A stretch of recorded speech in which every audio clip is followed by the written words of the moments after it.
Empezamos ahora la última sesión del encuentro dedicado a la obra del pensador Carlos Mendoza Álvarez. Voy a proponer al final que Carlos haga una síntesis de nuestro encuentro, que como todo se está grabando, quizás pueda incluso ser un pequeño texto al final. Y voy a proponer también que después, no ahora, pero después verdaderamente pensemos en la posibilidad de reunir nuestras reflexiones en una forma de libro. Y pudiéramos incluso invitar a Moema para que, como alguien que estuvo acá entre nosotros, escriba algo sobre el encuentro, como sus impresiones del encuentro como una observadora, que es algo muy importante. Naturalmente, si te interesa, Moema. Empecemos entonces. Yo no tengo exactamente, Carlos, una ubicación propia en nuestro encuentro, porque entre teólogos me siento desubicado. Pero quizás la desubicación sea la única residencia posible en la tierra de la teología de CMA. Así que, por estar hondamente desubicado, estamos juntos. Pero no soy teólogo, yo no tengo formación en teología. Y como Carlos lo sabe muy bien, porque me conoce por ya muchos años, soy muy modesto en lo que se refiere a discusiones teológicas. No tengo ninguna contribución real a ofrecer. Puedo no más establecer conexiones con la literatura, pero quisiera hacer hoy algo distinto. Quisiera asumir un tono profético, si Fernando me lo permite. Quiero verdaderamente sugerir que Carlos está, aunque no lo sepa, escribiendo un libro. El libro se va a llamar Historias Teológicas, Cuentos de Acuerpamiento. Y estoy convencido que este libro, que lo vas a escribir, que este libro será como un rito de pasaje entre los 30 años de vida académica y lo que vendrá, el futuro que será, estoy muy seguro, muy brillante. Porque será una forma de acercarse a la gente contando historias, pero historias teológicas. No sé si ustedes tuvieron la misma impresión, pero yo me quedé encantado con las historias que Carlos contó, porque eran historias teológicas, pero también filosóficas. Eran historias con cuerpo, con carne, con alma, pero que traían consigo mismo conceptos. La pequeña contribución que un estudioso de literatura puede dar. En 1749, Henry Fielding empieza lo que después se consideró la novela realista, pero que cuando lo hace por primera vez en 1749 es algo revolucionario. Es Tom Jones, The History of Tom Jones de Foundling. Y en el prefacio se hace una pregunta, se pregunta, pero ¿qué es lo que puede hacer que Platón ya no lo haya hecho? Entonces contesta de una forma muy fuerte y firme, dice, es que nosotros trabajamos con los mismos los problemas fundamentales de la condición humana, pero si Platón trabaja con conceptos y teorías, yo trabajo con la carne viva de la gente en acción. Historias teológicas, cuentos de acuerpamiento. Segunda contribución, y ya no hablo más porque queremos escuchar a Fernando, porque yo decía a Moema que ese encuentro fue hecho, Moema ha sido parte de esta combinación para que Fernando viniera a Brasil. Exactamente, yo he sido la mensajera. Así es. Él cree que de una forma azarosa tú dijiste a él, habrá este encuentro. No, eso estaba todo planeado. Quiero contar una historia, Carlos, que espero que sea la primera de las historias teológicas. Estamos ahora, esta historia me contaron en Chiapas, hace como casi 15 años. Nunca lo olvidé, pero no sabía qué hacer con ella. Y finalmente creo que quizás lo haya comprendido mientras escuchaba a Carlos. Entonces, Fernando, estamos ahora en un barrio muy pobre de una ciudad latinoamericana. Y hay 4 jóvenes, que están en intensa discusión teológica y filosófica, involucrados con conceptos, dogmas y teorías que todavía no logran comprender totalmente, pero sobre todo por ello están todavía más apasionados. Son 2 curas y 2 frailes, en un barrio muy pobre de América Latina, y hay tantos, ¿verdad? Hay muchos. Y si estuviéramos en Argentina, estaría en un boliche. 2 curas y 2 frailes. Y mientras hablan y discuten conceptos muy complejos, se acerca una niña pobre, muy pobre, quizás un poco más pobre que el barrio, que ella era muy pobre, y les ofrece dulces, porque vive de vender dulces. Pero los curas y los frailes, sin ninguna hostilidad, sin ninguna adversidad, no, sencillamente no la escuchan porque están muy involucrados con sus discusiones teóricas y los complejos conceptos con los cuales buscan lidiar y finalmente comprender. Y no se dan cuenta que la niña se va y no han comprado nada. Pudieron haber comprado un dulce solo para ayudarle, pero no se dan cuenta. Y siguen sus conversaciones. Cuando finalmente encuentran la respuesta para todo. Cuando somos jóvenes tenemos respuesta para todo, ¿verdad? Y entonces, unos 10 minutos después, miran a la mesa y encuentran 4 dulces. Es que la niña se había dado cuenta que uno de los frailes estaba descalzo. Y entonces la niña pensó consigo misma, es que hay gente más pobre que yo. Son todavía más pobres que yo. Y le pareció casi imposible. Entonces hizo un gesto que todavía era más imposible. Se sacó 4 dulces, dejó en la mesa para que estos hombres muy pobres tuvieran algo que comer y se fue. 10 minutos después, los 2 curas y los 2 frailes comprendieron que tuvieron una lección definitiva de cristología. Que sea tu primera historia de las historias teológicas, Carlos. Eso quiero decir que te admiro muchísimo. Para nosotros acá en la Casa de Irse es una alegría inmensa y un honor grande recibirle. Y vamos a volver a recibirte cuando presentemos el libro. Ahora, lo más importante de todo el encuentro, lo hicimos para que llegara este momento al final, Fernando. Por favor, Fernando.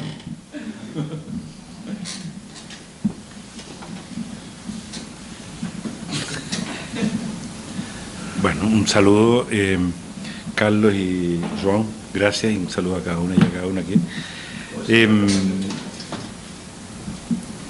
Yo quiero contar que cuando estaba haciendo mi tesis doctoral aquí en Sao Paulo, con Paulo Suez, y me encontré con el problema del sacrificio humano en el pueblo mapuche del año 60, entré en el tema de mimesis y violencia religiosa, la violencia y lo sagrado, el chivo expiatorio, me puse a leer, me quedé 2 años más aquí en Brasil y fue un periodo muy productivo pero muy difícil porque no encontré personas con quien contrapuntear, ¿no? Y quedé un poco así medio huérfano de Girard hasta que los encontré a ustedes, hurgando en la Feria del Libro en Guadalajara, empecé a encontrar y cada vez que voy busco. Y me ha servido muchísimo y les agradezco muchísimo el esfuerzo que hacen y el trabajo. Y claro, como no venía preparado, me voy a colgar de una pequeña historia que hay aquí, que es cuando, en el texto de Carlos sobre invisibilización del otro, una recepción latinoamericana de Levinas y Girard. Además, los 2 autores que sigo hace mucho tiempo y fueron clave. Y parto con una frase de Levinas, que para mí es muy importante: lo humano solo se ofrece a una realidad que no es poder. Lo humano solo se ofrece a una relación, que no es poder. Una relación que no es poder. Y una frase muy densa y que permite revisar toda nuestra acción misionera. Yo soy religioso de la Congregación del Verbo Divino, y he trabajado muchos años acompañando y caminando junto al pueblo mapuche y siendo evangelizado ahí. Y me costó mucho entender esa relación de poder que cuando uno llega como cura a una parroquia, a una misión y empieza a desplegar, por muy simpático que sea, pero es todo un ejercicio de poder masculino, dominante, en lo económico, en el lenguaje. Y la mayor dificultad es que cuesta mucho escuchar comprender. Y agradezco mucho al pueblo mapuche que me fue abriendo con mucha ternura y respeto, pero cambiándome. Y así otros pueblos también. Agradezco mucho al pueblo H del Paraguay y a doña Paulina de la Sierra en México, de Oaxaca. Y últimamente al pueblo Quichualama en Tarapoto, Perú. No digo los indios, los pueblos aborígenes, porque son pueblos con nombre, con lengua, con sabidurías propias. Y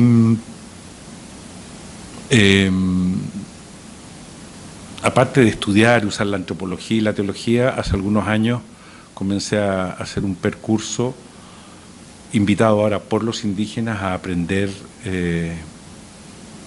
otros saberes del mundo indígena, más profundos.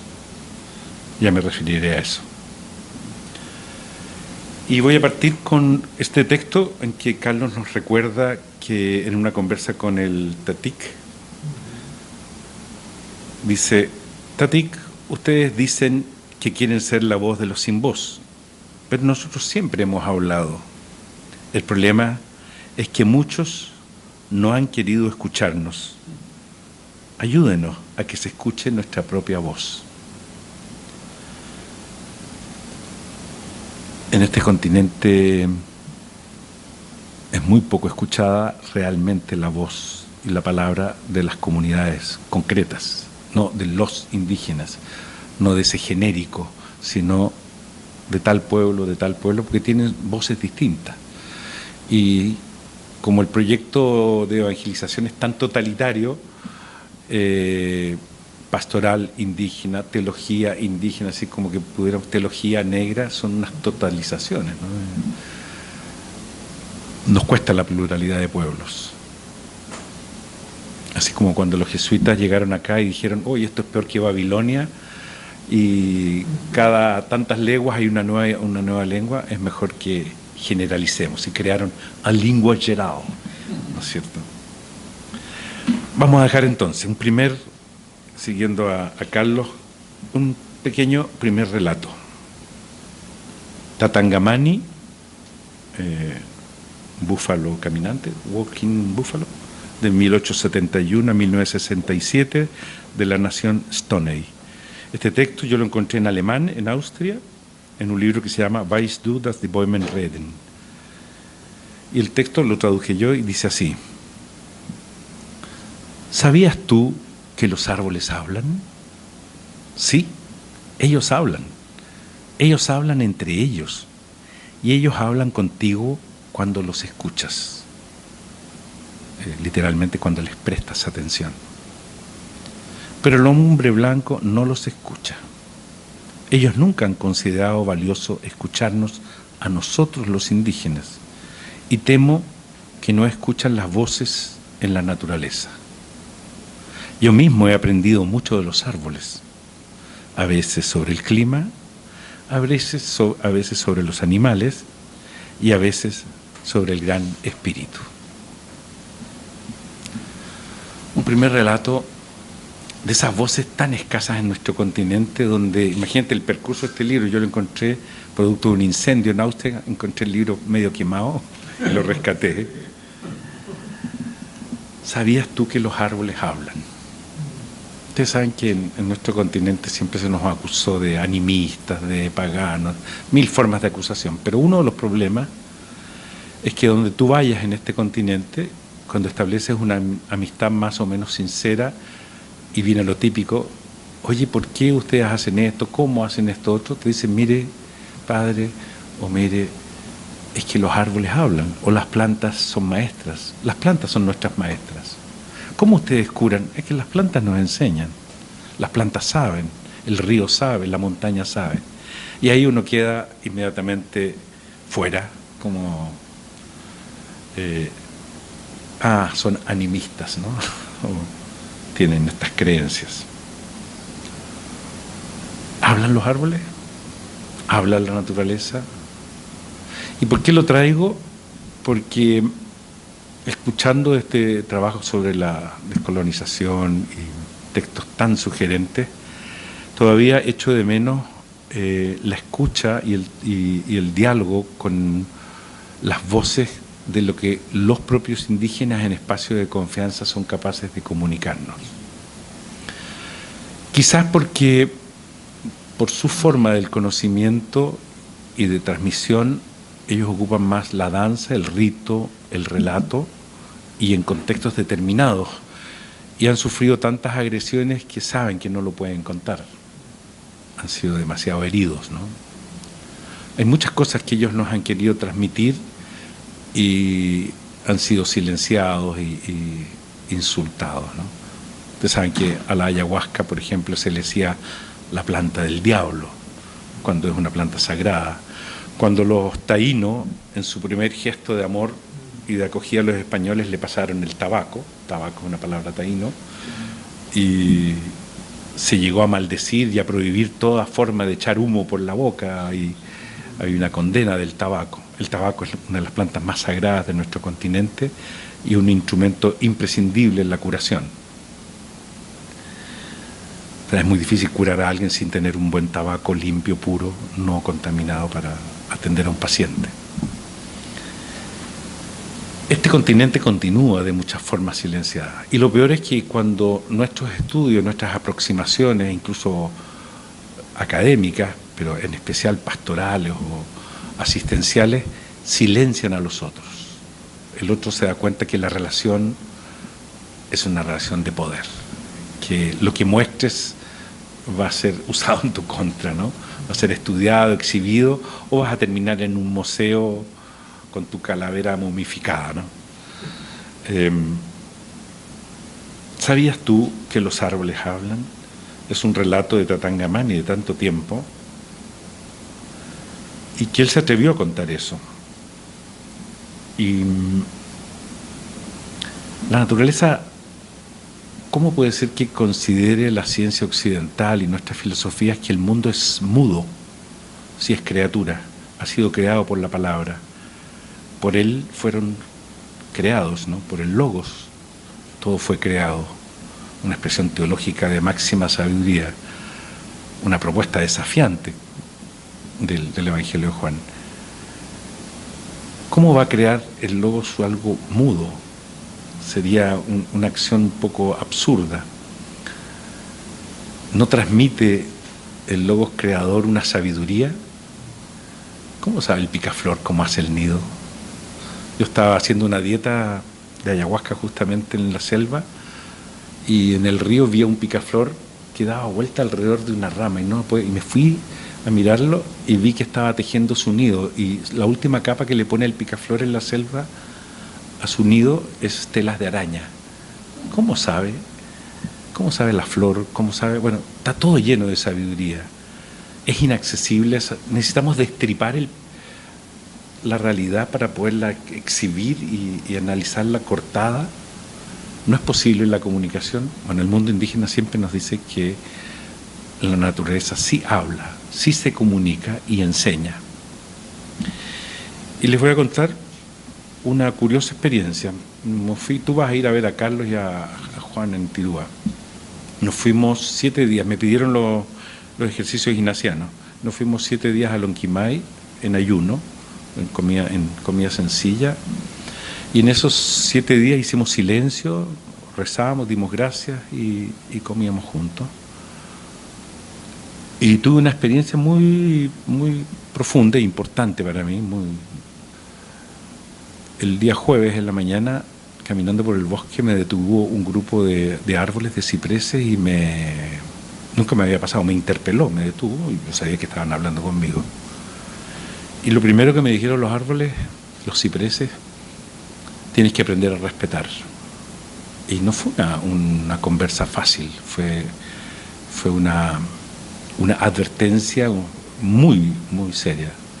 Si no sabes respetar, no sabes nada. Tienes que aprender a respetar. Entonces yo estaba mirando así y veía un árbol chiquitito, sí, al más pequeño. Después vi un árbol que se había caído al lago, sí, a los caídos, a los hermosos, a los pequeños, a los fuertes, a los débiles.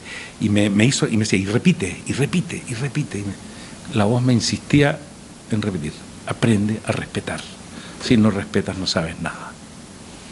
Después de mucho tiempo ahí, seguí caminando y había un grupo de robles así, que estaban golpeados con hachas así, y tenían hongos, tenían plantas trepando, estaban como en mal estado. Así apreciaba yo. Y me detuvo de nuevo los árboles y me dijeron: tienes que aprender a dar gracias. Si no sabes agradecer, no aprendes nada.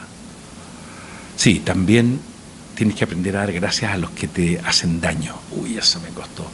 Y después miraba las saprófitas, las plantas que se aprovechan del árbol, y me decía: sí, también a los que se aprovechan de ti. Tienes que aprender a agradecer, si no, no sabes nada. Pero siempre con un tono muy fuerte, así, como un profesor enojado.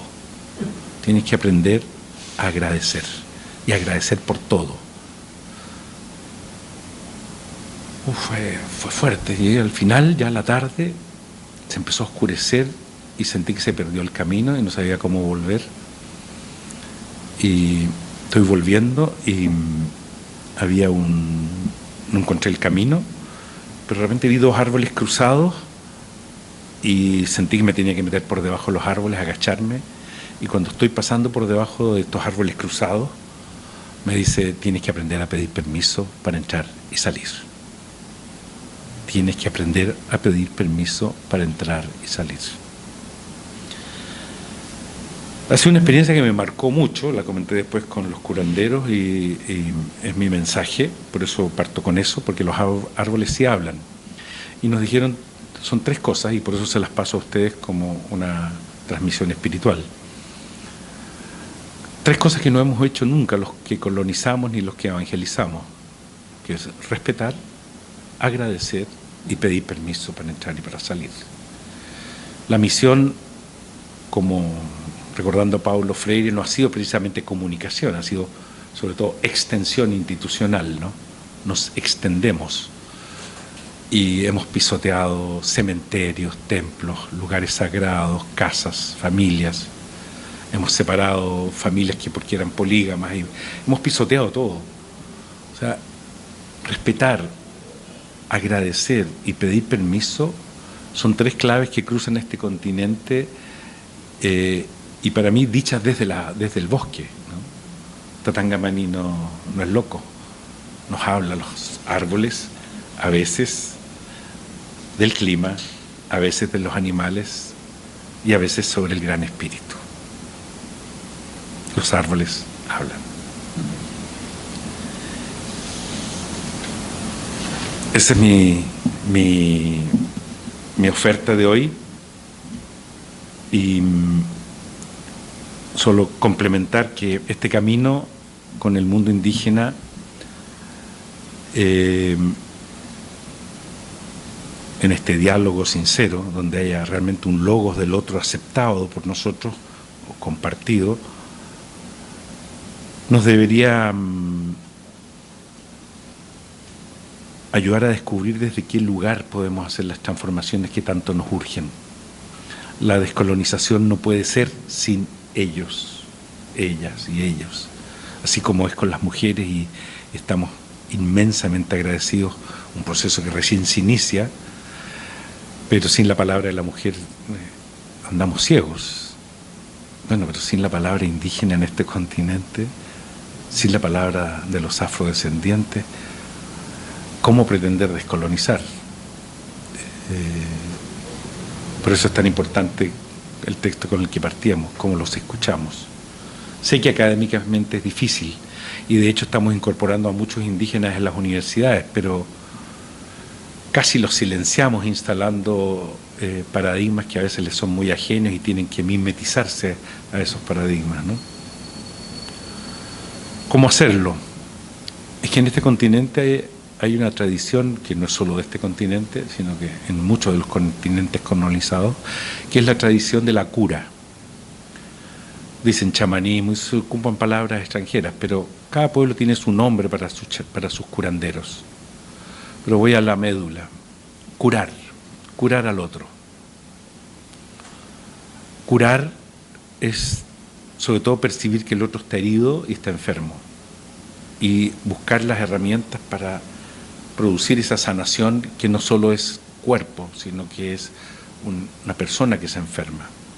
El mundo indígena lo hace desde el agua, las tierras, va a ocupar elementos propios, guiado siempre por las plantas, por la montaña, por los sueños, porque no es una curación mecánica de una ciencia médica, producto de una razón tecnocrática.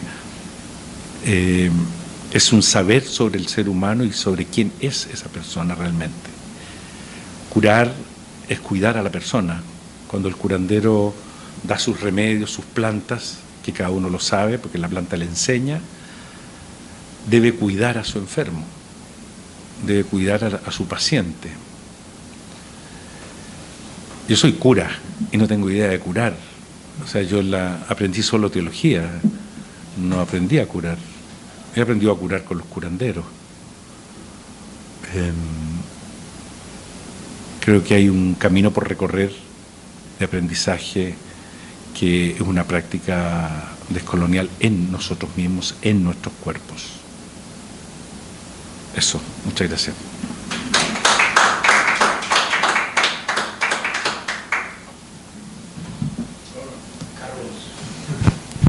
Me voy a sentar aquí. Por favor. Sí. Al escucharte, Fernando, muchísimas gracias. Aquí estamos los dos, así, mira. Me hacía recordar un momento que viví con nuestra querida Tina López Bach. Justo cuando esta compañera, pues, sí, pero iba a decir yo, curandera, catequista, antropóloga, que en un encuentro previo a la historia de los sueños, ¿se acuerdan que conté que ella llevó el liderazgo de esa? Yo quise entrevistarla para pedir permiso de formar parte de ese encuentro. Y lo primero que ella hizo fue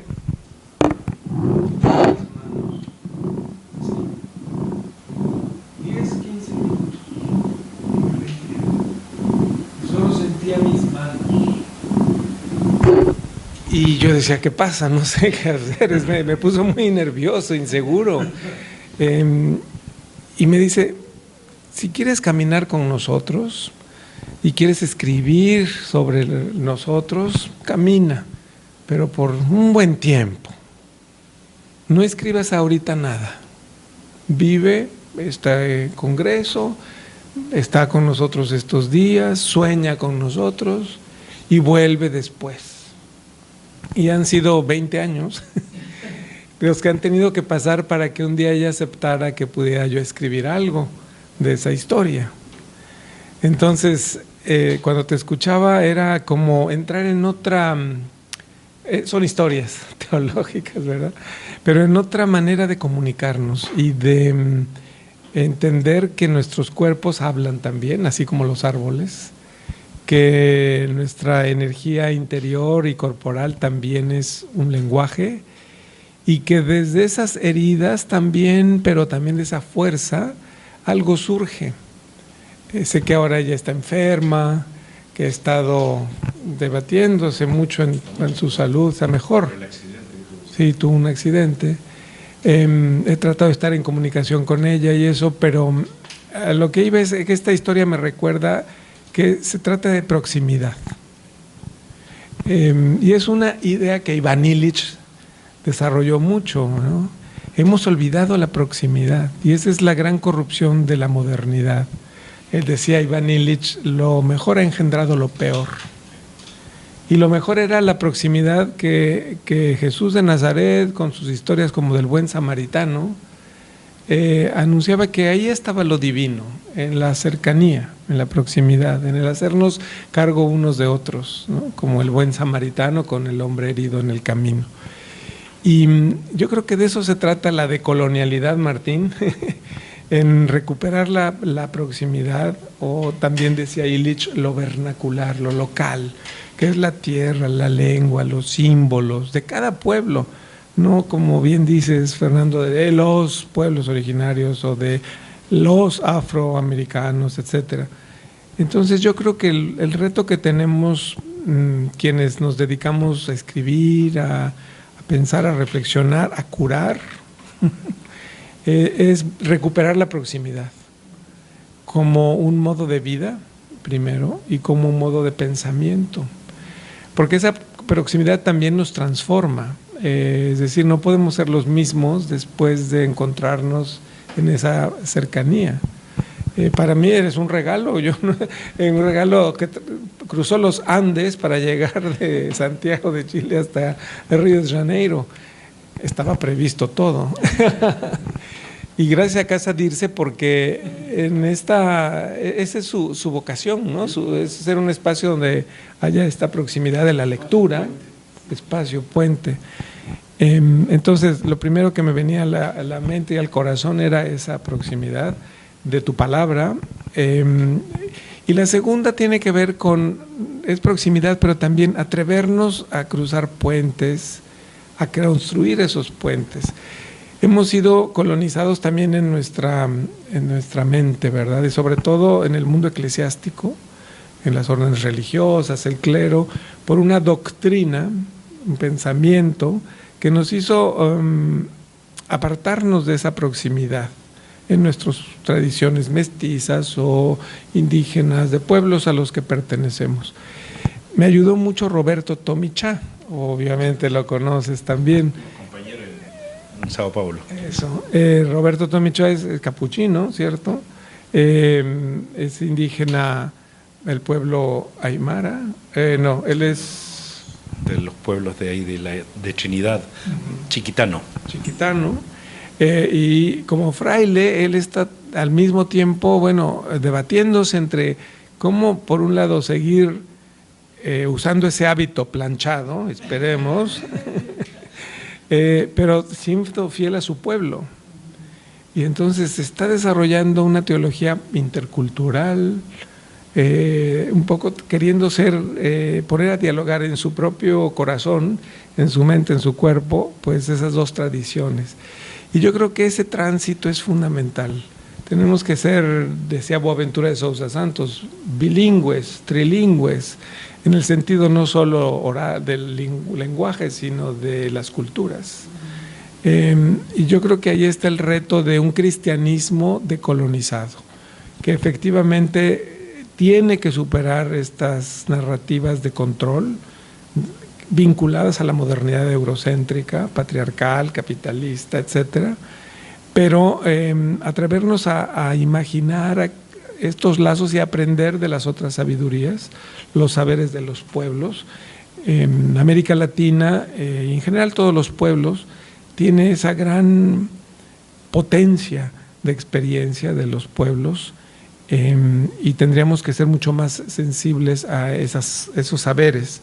Entonces yo creo que la tarea de las teologías en plural, en estos tiempos de fragmentación, es al mismo tiempo encontrar que hay algo que fluye entre todos esos fragmentos. Y es lo que yo he intentado conectar: los fragmentos de las familias de desaparecidos, los fragmentos de las subjetividades de las mujeres, los fragmentos de las comunidades queer, sobre todo las personas trans tan sujetas al odio criminal, las subjetividades en la discapacidad. Es decir, hay por supuesto, una herida común, pero al mismo tiempo una fuerza, una dignidad de la que creo que toda la humanidad y todo el cosmos podemos como ser renovados. Cuando decía una madre buscadora, cuando mi herida se abre a la herida de ti, que eres otra madre o padre que ha perdido a su hija o hijo, yo encuentro una fuerza que antes no tenía. Y hemos aprendido, decían ellas, sobre todo a llorar la ausencia de nuestras hijas, hijos, hijes, bailando. Era una paradoja, porque cuando se juntan y después de una larga jornada en fosas clandestinas, en centros de prostitución, en centros de exterminio, al terminar la jornada vuelven al lugar donde está concentrada la brigada y cuentan las historias, ponen las fotos de sus hijas, hijos, como en una especie de capilla que crean, encienden velas, cantan, bailan, hacen de comer recordando los sabores de quienes hoy no están, y eso es lo que recordabas, Martín, también. Y yo creo que esos son los saberes de los sobrevivientes. Para mí la teología hoy no puede nutrirse solamente de las fuentes escritas, y mira que tengo gran respeto por la escritura. Estamos en una casa de lectura, de textos escritos, pero quizá nuestros cuerpos son los que tenemos que leer, en nuestras subjetividades, y creo que las teologías hoy tienen ese gran desafío en clave de colonial o descolonial, acompañarnos para acuerparnos, esperanzar acuerpándonos. Yo diría que eso puede resumir un poco las conversaciones de estos 2 días, porque esperar contra toda esperanza es como el gran reto. Dicen los zapatistas, las zapatistas, la tormenta es grande, la noche es larga y no vemos todavía el amanecer cercano. Hay que prepararnos para el día después. Pero ese día después radica en cómo nos acompañamos hoy, cómo esperanzamos, pero acuerpándonos. Y aquí es un verbo pues muy pedagógico, ¿verdad? El esperanzar, Paulo Freire, y al mismo tiempo lo feminista del acuerpamiento. Yo creo que allí está la clave para poder hacer narrativas de resistencia, narrativas de resistencia. Y bueno, ya aquí está como la simiente de un nuevo libro, que sea colectivo. A mí me da mucho gusto que podamos transitar también de una autoría individual a una coautoría. Yo creo que es otro elemento importante, recuperando el elemento dialógico de la palabra, las cartas, lo que Juan Carlos ayer mencionaba del mutuo acompañamiento, lo que Clausa nos recordaba de las comunidades afrodiaspóricas. Todos somos diaspóricos. Y mientras no comprendamos eso y que entonces nuestra diáspora converge con la de otros, no podremos comprender la complejidad de lo humano ni de lo cósmico. Entonces, en ese sentido, el momento simbólico que estamos viviendo en Casa Dirce, para mí personalmente, CMA, Carlos Mendoza Álvarez, es importante porque es como, me estás ayudando, eres como el oficio de Sócrates, y Casa Dirce está haciendo como eso, ¿verdad? Una partera que me ayude a nacer de nuevo.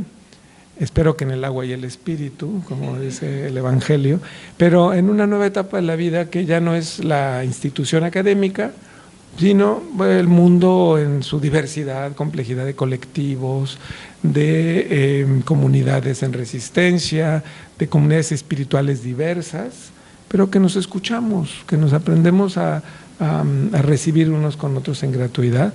Y bueno, pues a partir de eso, el próximo domingo 1 de junio voy a abrir mi nuevo blog, les voy a hacer llegar allí pronto la dirección de nuevo a esa plataforma. Es un modo de colonizar también los medios y las instituciones.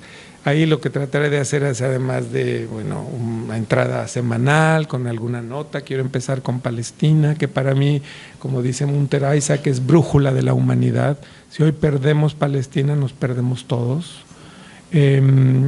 Y cada semana trataré de nutrir un poco esa conversación, y después podcasts y videos que no serán tan viralizados como los del profesor César de Castro Rocha. PDFs gratuitos. Yo creo que tenemos también que desafiar el poder capitalista de las editoriales, porque controlan todo, y de las universidades. Entonces, ahí quiero transitar a esos otros modos de producción literaria, literaria no, teológica, y bueno, eso es lo que quería yo compartir con ustedes al cerrar estos 2 días. Son un regalo, cada uno de ustedes es regalo. Para que cerremos, que escuchemos a Moema, Sole y a Felipe como...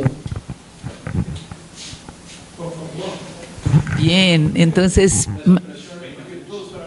No, está bien, aquí me ven, sí. Sí, me veo ahí. Por lo tanto, me ven también. No, más que nada agradecerles mucho, ¿no? Ha sido, de hecho, decíamos con Fernando, ¿no? Ha sido una sincronicidad en el sentido junguiano completa, ¿no? Porque empezábamos a leerte, porque estamos trabajando, Fer y yo, el Apocalipsis, ¿no?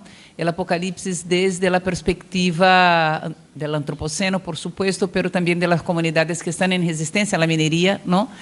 Y estamos empezando a trabajar con narrativas sobre fines de mundo y de comienzo de mundo, y hacer las confluencias entre diferentes narrativas, y que una narrativa enseña sobre la otra, ¿no? Porque cada narrativa, y el Apocalipsis en particular, es una narrativa que ha sido escrita muchas veces, ¿no? 300 años antes de Jesús, más su experiencia de vida, más Daniel, más... y de nuevo, ¿no?, en esas imágenes polisémicas de cualquiera, ¿no?, incluso los ateos tienen todas, ¿no?, los 7 sellos, los cavalos del Apocalipsis, la hidra, y los zapatistas toman la hidra que por su vez Juan había tomado de los griegos, ¿no?, en la bestia y esta confluencia de imágenes para hablar de relaciones, ¿no?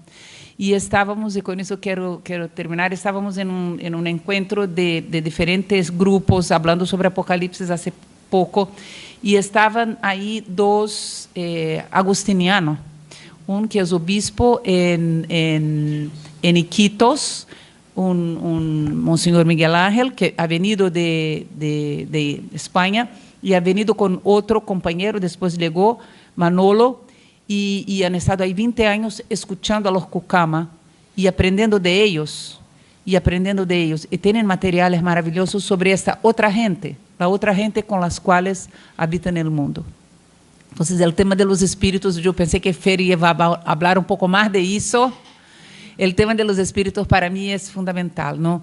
Y Manolo ha tenido un problema personal, ha tenido un derrame y se quedó así que no puede hablar mucho, entonces le fogen las palabras y ahí entonces estábamos en un grupo pequeño hablando y él trataba de decir, él decía, Moema, lo que pasa, para nosotros no, lo que pasa es que nosotros somos así y los indígenas son así.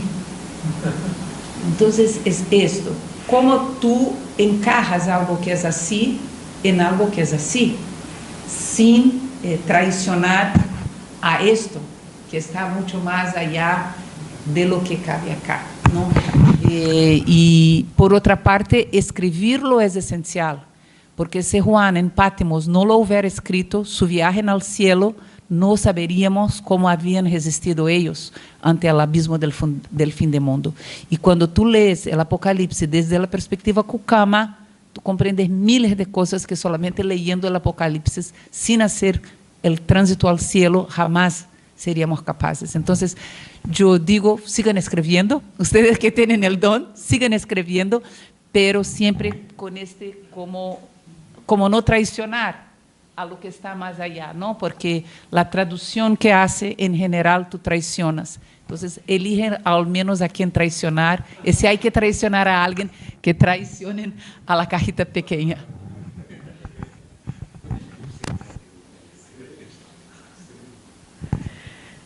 No, yo no sé, dar las gracias por este espacio, por la invitación a participar, por la posibilidad de compartir también lo que uno está elaborando, pensando, y como, claro, estaba pensando que siempre, que yo vine al menos como con el chip de la conferencia académica, y me he encontrado también con el lado de que esto también era un homenaje a una persona, ¿cierto? No solo a libros, textos.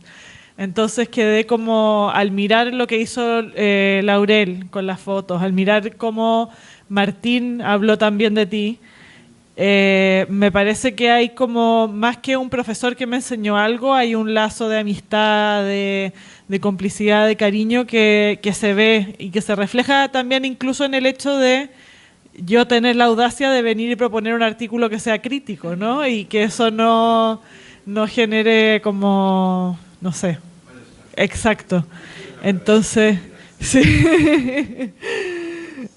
Entonces, nada, sumarme en el fondo a las palabras de agradecimiento que tienen que ver no solamente con una obra intelectual muy sólida y muy sugerente, sino con una persona también que tiene un corazón que nos ha transmitido su humanidad. Bom,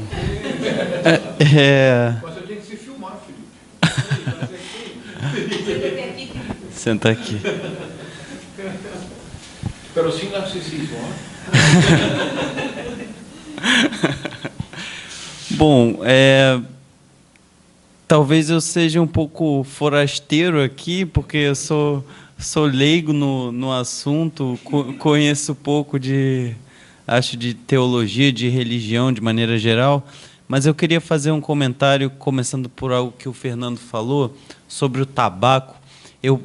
Quando eu estava estudando antropologia para o mestrado, alguns textos de antropologia, eu lembro de ler um texto de uma professora da UFRJ, uma francesa, chama Else Lagroux, e ela pesquisa antropologia da arte. E ela estava falando sobre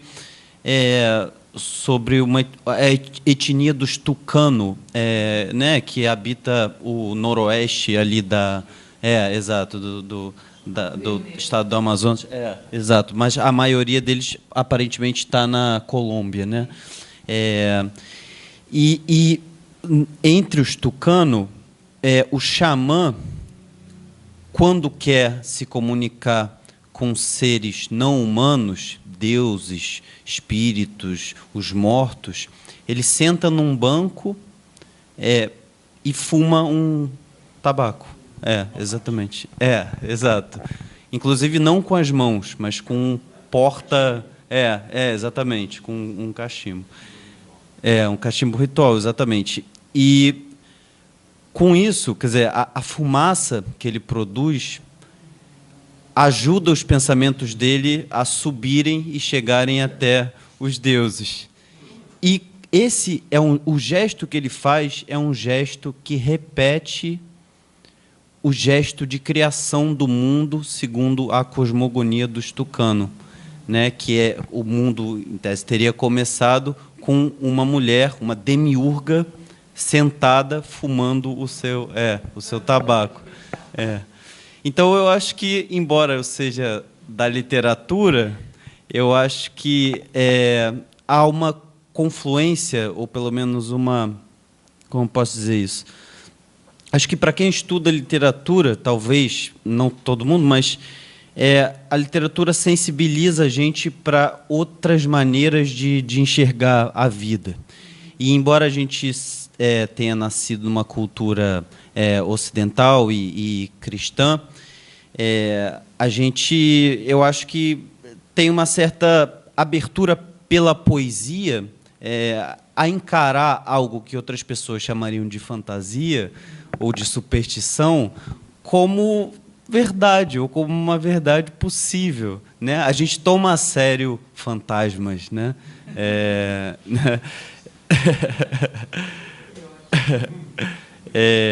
Então, eu acho que talvez até para vocês que são católicos, quer dizer, a gente tem uma abertura a discursos que não são exatamente, não vêm do logos necessariamente, ou, né, a gente acredita muito em outras formas de produzir conhecimento, não a partir de um viés necessariamente científico, mas, enfim, em outras formas de verdade. É isso. Obrigado. Entonces, una vez más, muchísimas gracias a todos. No estamos encerrando, sino empezando una nueva etapa. A partir de ahora estaremos todos comprometidos con la producción del libro. No solo eso, sino comprometidos en volver para la presentación del libro. Así es un ciclo interminable que cuando se concluye, empieza una vez más. Y sobre todo, creo que todos nosotros tenemos que agradecer a Carlos Mendoza Álvarez por su obra importantísima, por su compromiso ético, por la inspiración que siempre ha dado a todos nosotros. Carlos, muito obrigado. Obrigado, Felipe, por la asistencia técnica. Obrigado, Martín. ¿Qué dice el señor chileno, filósofo decolonial? Chao.